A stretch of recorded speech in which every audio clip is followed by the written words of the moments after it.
Ընկերներս ողջույն, գիտեմ, որ երկար ժամանակ եք սպասում իմ տեսանյութերին, ընդմիջումը իմ պատկերացրածից ավելի երկար եղավ, որի համար ներողություն եմ խնդրում,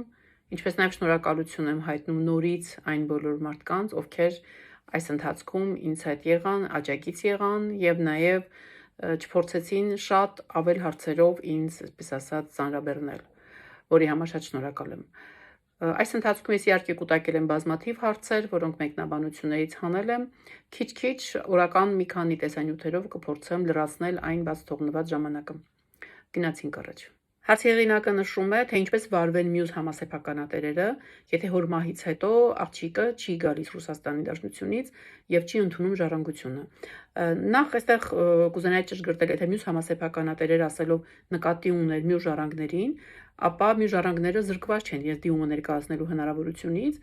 եւ նրանք կարող են դիմել եւ կարող են ստանալ իրենց ժառանգության իրավունքի վկայագիրը։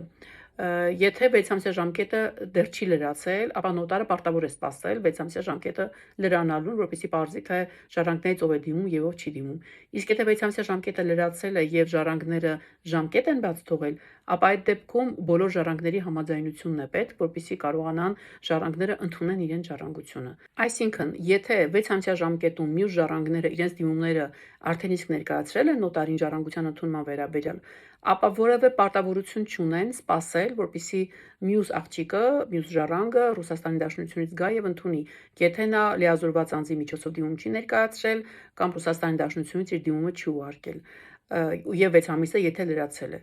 ապա նման դեպքում մյուս ժառանգները, ովքեր որ դիմումը ներկայացրել են, իրենք կարող են հանգիստ ստանալ իրենց ժառանգության վկայագրերը առանց մյուս ժառանգին սպասելու։ Իսկ եթե մյուս ժառանգները բաց են թողել իրենց ժառանգության ժամկետը,